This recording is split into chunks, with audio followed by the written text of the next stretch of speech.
Good morning, Knicks Nation. Today is Thursday, the 30th day of January, 2025. I hope you're all safe and healthy today. I hope your family safe and healthy, and that the needs of you and your family in terms of food, shelter, clothing, as well as health are being met today. Blessings upon those that work in the healthcare field, along with the first responders, who every day are out here doing their best to save lives, and those also that pick up garbage to keep our places clean, and those that make deliveries for our convenience. Double blessings on the men and women out here trying to help rescue, deliver, and recover the teenagers and children that are victims of child molestation and pedophilia. Helping people that are helping those that are victims of prostitution and child prostitution, pornography, child pornography, human trafficking, and sex slavery. Double curses on all the perpetrators, double curses on those who profit from these things, and double curses on those perverts that create the demand for these evil industries. Finally, double blessings on the homeless. More than 600,000 men, women, children, families, senior citizens, and veterans homeless in the United States of America, and millions around the world in similar or worse conditions. Blessings upon them, for theirs is the kingdom. There was a basketball game last night. The New York Knicks played the Denver Nuggets at Madison Square Garden and prevailed 122-112. The thing I loved about this game, aside from the fact that the Knicks win, Stephon Marbury said it very well. The food tastes better when the Knicks win. You sleep better when the Knicks win. The vibe is better when the Knicks win. It's always good when the Knicks win. And they won their fifth straight. Looney on it. They won five. They got five now. This is the fourth time this season that the Knicks have won at least four straight. It's the fourth time this season that the Knicks have won at least four straight. Had a 9-game winning streak in December, ending in December 30th and January 1st, and now 5 straight. They started the month off 1-3, right? And people, of course, start tripping right away. Going overboard with trade Mitch. There's still knuckleheads out here talking about trade MitchRob's stupidity, and Tom Thibodeau, second guessing. There's always coaches that want to coach when the Knicks lose. We don't need y'all. We got Thibs. He know what he doing. We good. Even when he loses, he know what he doing.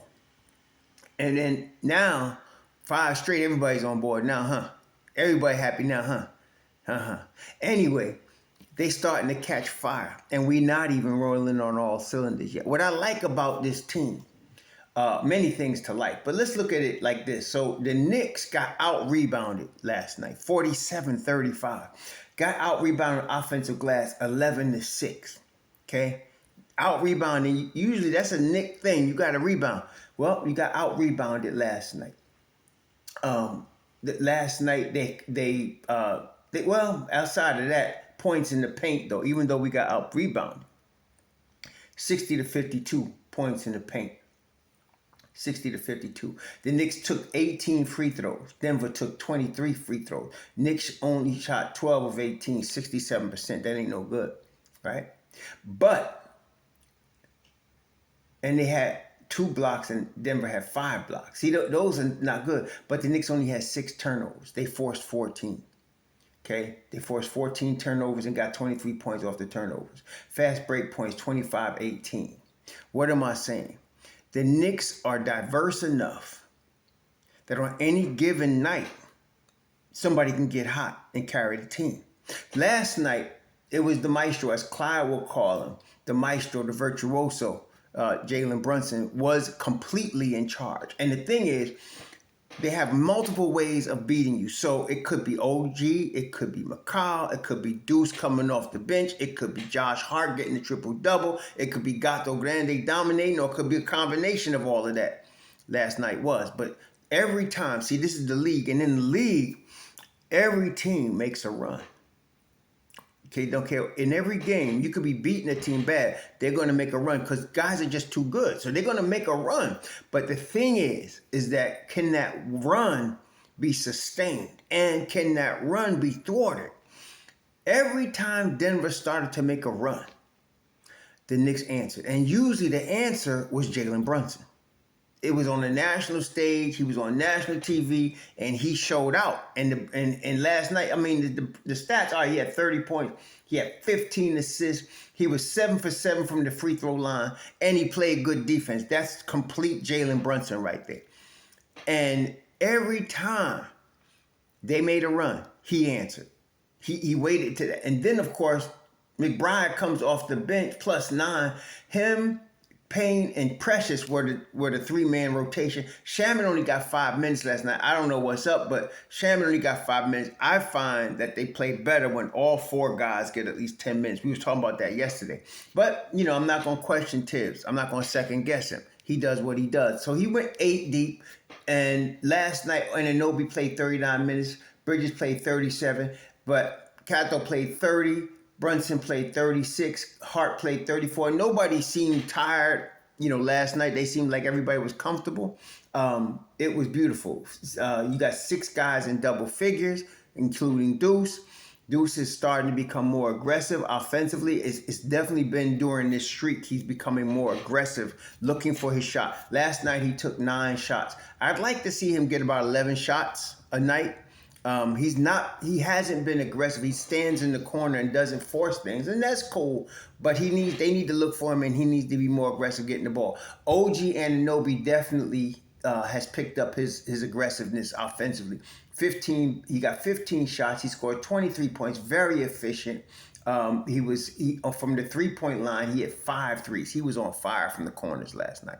That's why we get an OG Anunoby. The 7-foot wingspan in terms of the steals, the defense, and of course the spot up threes. And he was looking for his shot last night. He was getting wide open shots, and he was nailing those threes from the corners. 5 3-pointers. Mikal Bridges, Mikal shot 16 times. Did not shoot the ball well. Overall, though, +7. The defense was there. Wingstop was Wingstop last night. And then you had Gato. He only took 12 shots. He made 14 points, 10 boards, 5 assists. That's efficient. See, and that's what I'm saying. Some nights Gato might take 20 shots and get 35. Some nights, like last night, he takes 12 shots and gets 14. This is one of the keys to a championship team. They get stops on defense, and they have multiple ways to beat you. This is what I'm saying. So you get a Denver team with a Joker, 3-time MVP, might be 4-time MVP, playing like that this year. But the Joker, to be a champion, you need to have an Aaron Gordon. You need to have a Michael Porter Jr. You need to have a Kentavious Caldwell-Pope coming off. You need to have them supporting dudes. That's why you see a big 3 like Phoenix. They ain't going nowhere. First, they got to keep all 3 dudes happy and healthy, which is difficult enough. As you can see, they now trying to get Jimmy Butler. That's desperation because they done spent all their money on 3 guys. They can't get the ancillary players that they need, and they're trying to use Isu Agudaro and Ryan Dunn to fill rookies to try to get the chip. That never works out well. Doesn't work out well when you got to depend on rookies as your ancillary player.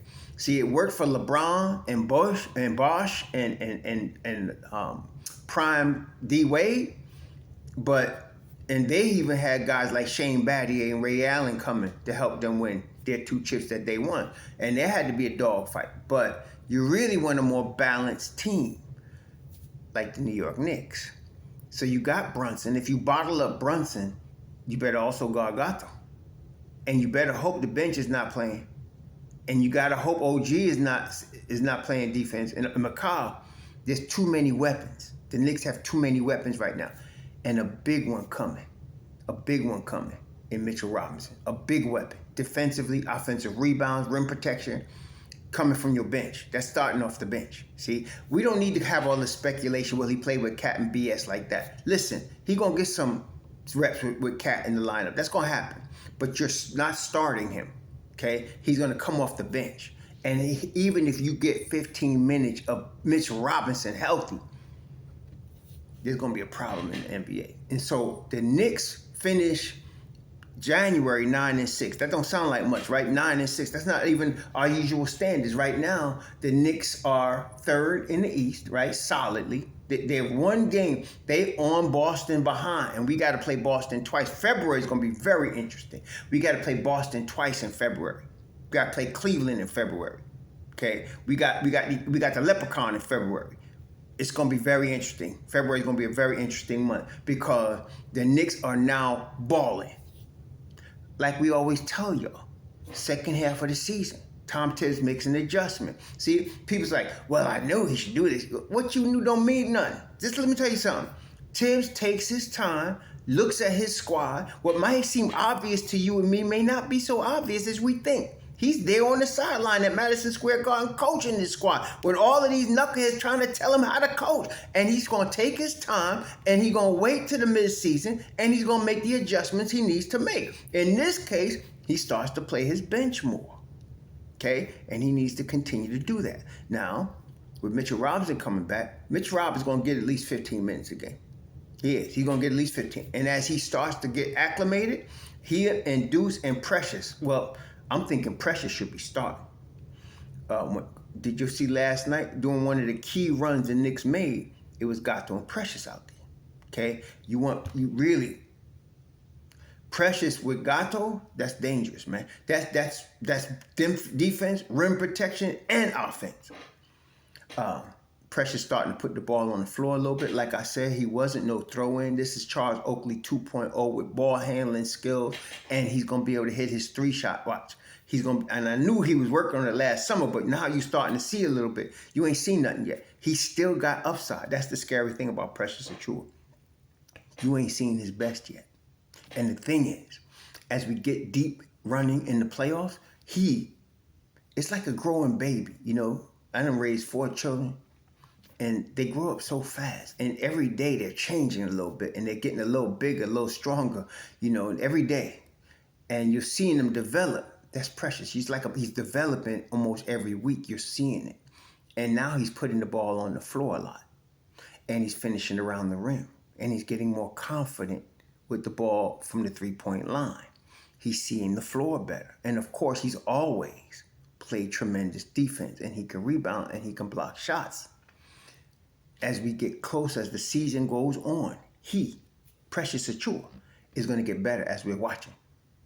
By the time you get to the playoffs, you get a healthy Mitchell Robinson, you got Precious Achiuwa, the league going to have a problem, a really bad problem. The Knicks are doing 5 straight, and now we go into February, starting with the Lakers on Saturday night. They're rolling right now. They're not on all cylinders. I don't say they're on all cylinders until MitchRob comes back. And he's going to be back soon. This is the thing. If you listen closely to Thibs, and people, I don't know what, people don't do that. About a week and a half ago, he was like, he's not running yet. He's not been cleared, he's not running yet. Yesterday, he said he's running and jumping. See, he's never going to give you the straight out, well, he's going to play on this day. He's not going to do that. But if you listen closely to what he's saying, he's telling you, he's getting very close. He's running and jumping now. And he said he's taking contact. It's not heavy contact, but a week and a half ago, he wasn't even running. Now he's running and jumping, taking light contact. He's going to be cleared real soon. And by the time he is, if he's cleared to play next week, yeah, February is going to be very interesting. It's going to be very interesting. It's a tough part of the schedule. The toughest part of the Knicks schedule to me this year is March. March is the toughest part of the schedule because March, they got the most back-to-backs. March, they got a lot of games. They got a lot of tough games. See, March, let me take a look here. February is only 11 games in February. They got 11 games. They got 3 back-to-backs. They got 6 games at home, 5 games in a row. Pretty balanced schedule, 11 games. But when you get to February, 1, 2, 3, 4, 5, 6, 7, 8, 9, 10, 11, 12, 13, 14. They got 15 games in March. 15 games in March. 1, 2. Only 2 back-to-backs. But they got 15 games in March. 2 back-to-backs. 1, 2, 3, 4, 5, 6, 7, 8. 9 of those 15 games are on the road. The 9 road games, they got 2 back-to-backs, looks like in March. They got 15 games, very heavy schedule. MitchRob is coming back exactly when we need him to be back. By the time you're talking about March, I'm thinking he's playing 20 minutes a game coming off the bench, and it's going to be hell to pay. Hopefully nobody gets hurt. It's good that we're getting to this, we're getting to this all-star break and the team is relatively healthy. And now you still get a break. You got an 8-day break. Okay, so Brunson's going to play. Gato's going to play. I don't know if they're going to name another Knick to the all-star game. It should be I would say Josh Hart should be going. OG too. But anyway, that's just us. We were a little prejudiced, but whatever. So most guys gonna get a break. They're gonna get a chance to rest. They're gonna get a chance to regroup. And MitchRob's gonna get a chance to get more acclimated. And so you get that break in the middle. It sets us up very nicely for March.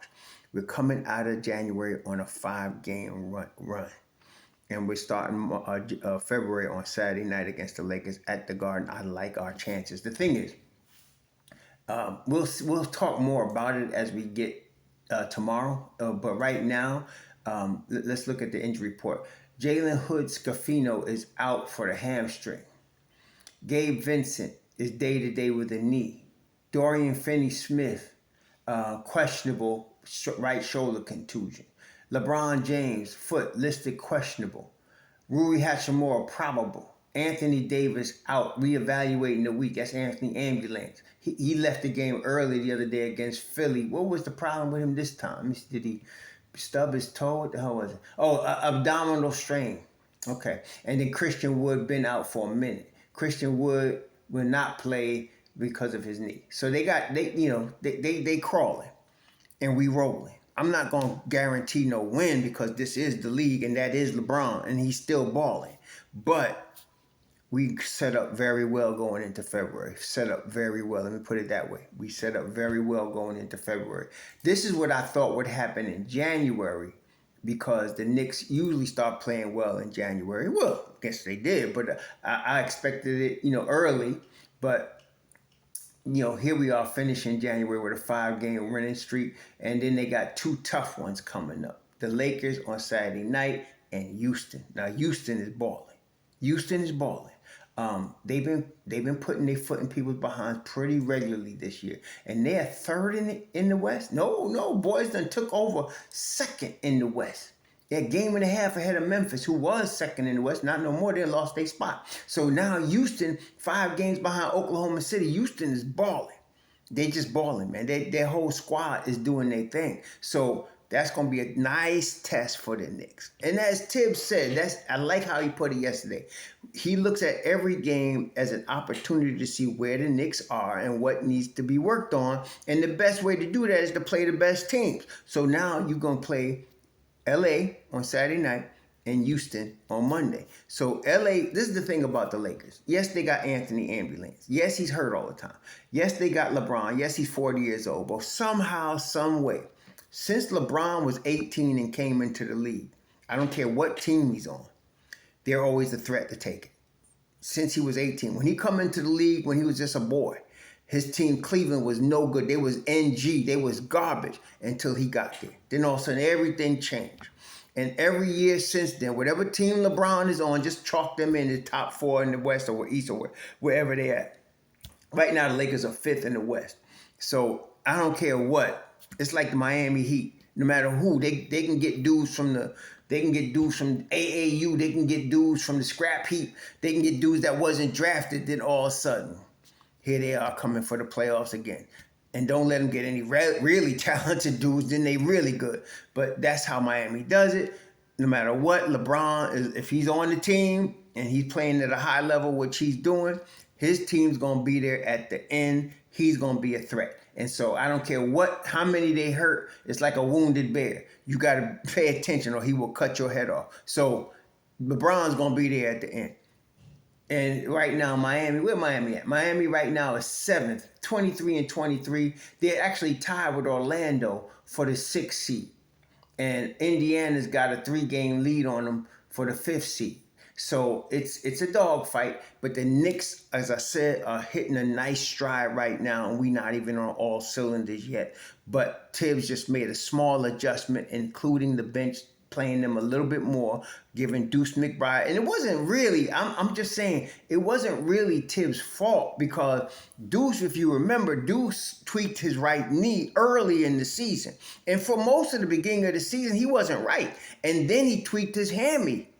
And so Thibs has not really had the full weapon in terms of Deuce until now. And now Precious is healthy and Deuce is healthy. And there's hell to pay. And the NBA is paying that tax. So I'm excited about our team right now. I like what's going on. And so now Thibs is able to play Deuce heavier minutes. So right now, last year this time, if y'all recall, because of the injuries, Deuce was playing like probably 25, 30 minutes a game. One night, I think he played 40 something minutes last year because everybody was hurt. It's not like that this year, thank goodness, but Deuce played 22 minutes last night. Payne played 12. Precious played 26. I like Deuce in that 20 to 25-minute range. I like Precious in the same range. If you kick those two cats in that range, and then if you could get Payne for 10 and Shaman for 10. Now, last night, Shaman only got 5. I don't know what was up, but whatever. You can play 9, and you get Shaman for 10. Now, this is going to change when Mitchell Robinson comes back. That's why I say when Mitchell Robinson comes back, I'm expecting Josh Hart to come to the bench and Precious to start next to Gato. And you got Hart with MitchRob and Deuce. Now, you may not get a lot of Payne or Shaman. Somebody going to lose time. He ain't playing 10. Okay, he's barely playing 8 or 9 right now. Thibs ain't no 10 rotation dude.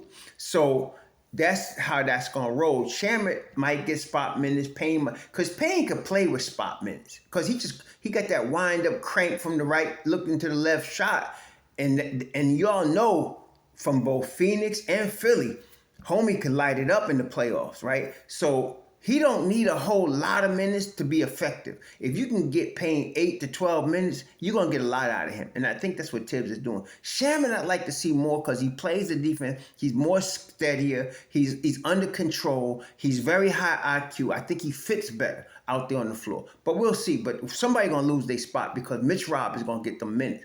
So you're going to have MitchRob, Deuce, probably Hart. And just think about that. Mitchell Robinson, Josh Hart, and Deuce McBride coming off your bench. Yeah, we're going to do this thing, man. I told y'all, and I'm still telling y'all, the Knicks are a championship team. We're really in that mode right now. Some of y'all stop wasting our time talking about fire Thibs. Stop wasting our time talking about trading Mitchell Robinson. Stop wasting our time talking about trade deadline trades. Let's not waste time. That's for NBA 2K kids, the kids that are in high school and got no girlfriend or whatever. Let them do that. But let's talk serious. The league got a problem. Y'all enjoy your Thursday. We look forward to this next game. Sure.